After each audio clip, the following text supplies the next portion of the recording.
Hello mga kamaster, meron tayong gagawin ngayon, Honda CR-V. Ang problema nito, humina yung lamig niya. So yun ang gagawin natin ngayon.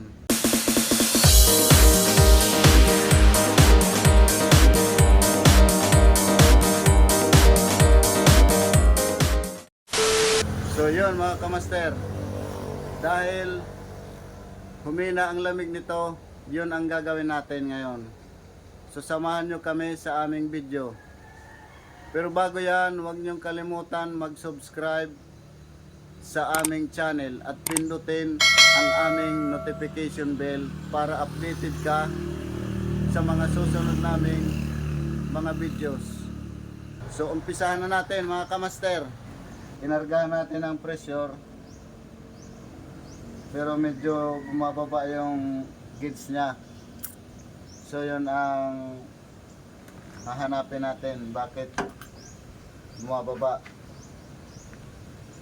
Gagamitan natin ng special tools. Ito.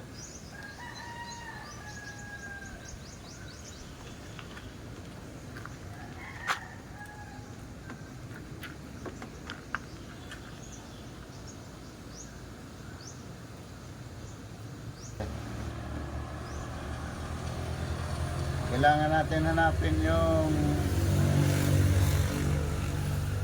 leak dahil bumababa yung gauge. Ibig sabihin may leak yan at kailangan hanapin mga kamaster.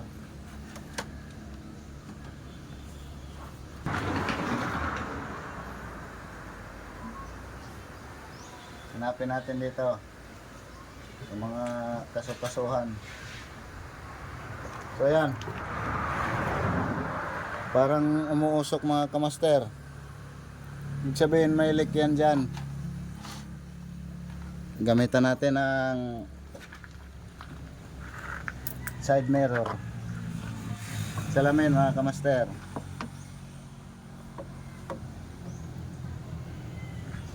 Saka flashlight.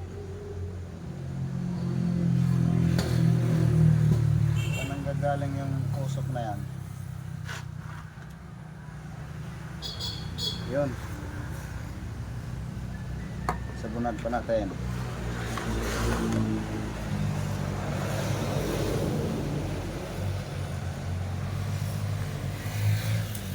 Yun. May umuusok mga kamaster. Yan. Parang nakikita na. Saan galing yan? Oh, bumubula.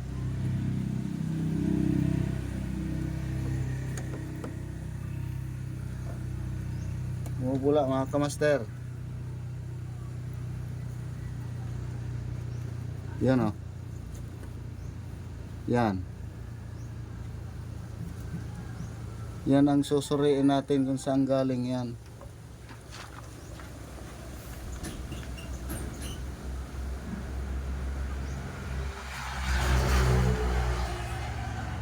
Parang sa fittings. Umpisahan natin sa fittings mga kamaster.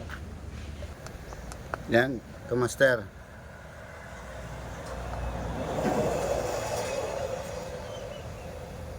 Kita natin na bumubula yung fittings nya. Pero maraming o-ring gasket na yung pinalitan natin. Ganun pa rin. Yan o. Ilang beses na tayo nagpalit, ganun pa rin. So titingnan natin yung labi ng fittings dyan kung may problema. Kasi hindi natin makuha sa o-ring gasket lang. So yan. Titingnan natin mga kamaster. So ayan mga kamaster, tanggalin natin. Tingnan natin kung bakit hindi madali-dali ng o-ring gasket.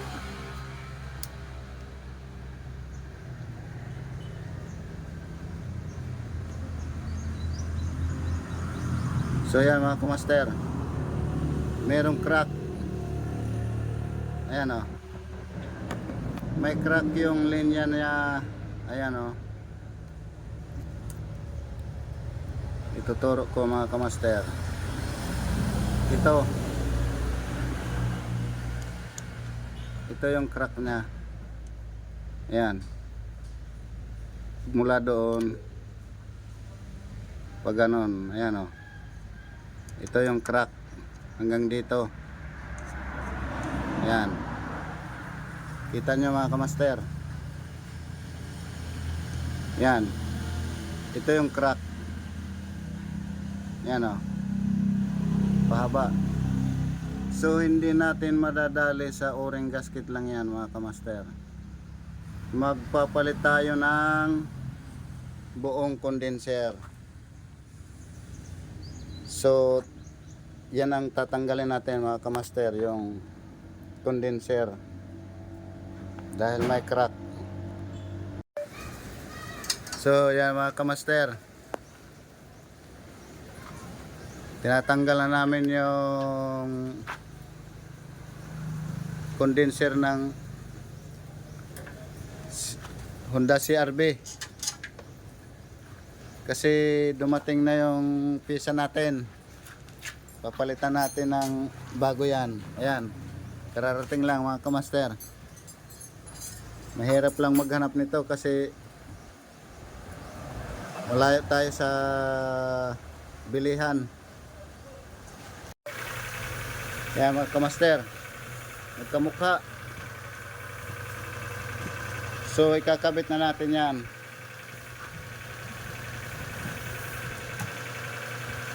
Bago na yan mga kamaster.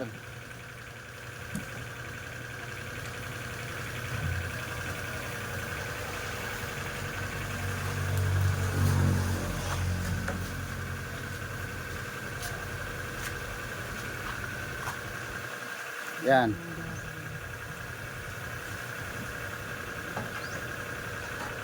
Sinasalpak na ni master yung bagong bago.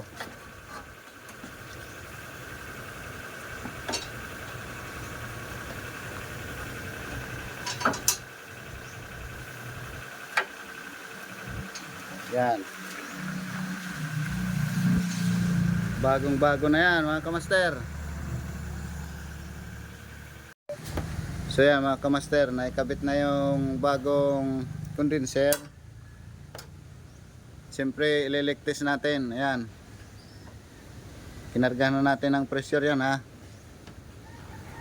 Lagyan mo ng sabon master.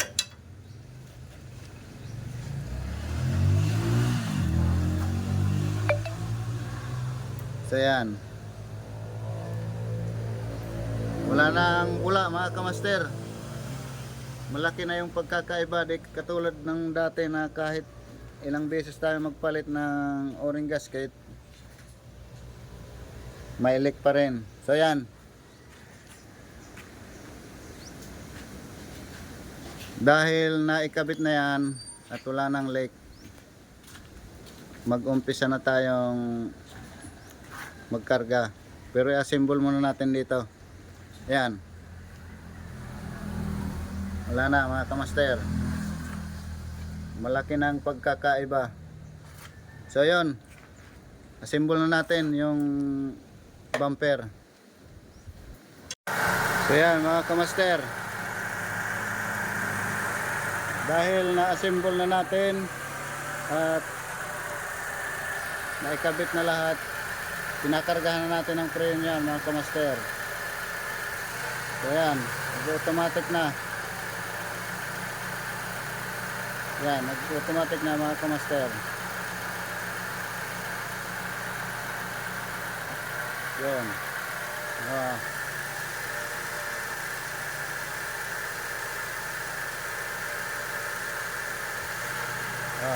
Automatic na mga kamaster. So tingnan natin yung resulta dito, ang lamig niya. Ayan, malamig na mga kamaster. So ayan, malamig na siya. Ayan mga kamaster, malamig na ha. Malamig na yan mga kamaster.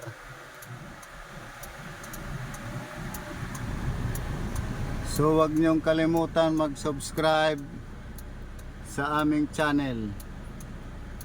At wag rin kalimutan i-share ang aming mga videos. So maraming salamat sa panonood mga kamaster. God bless po sa ating lahat.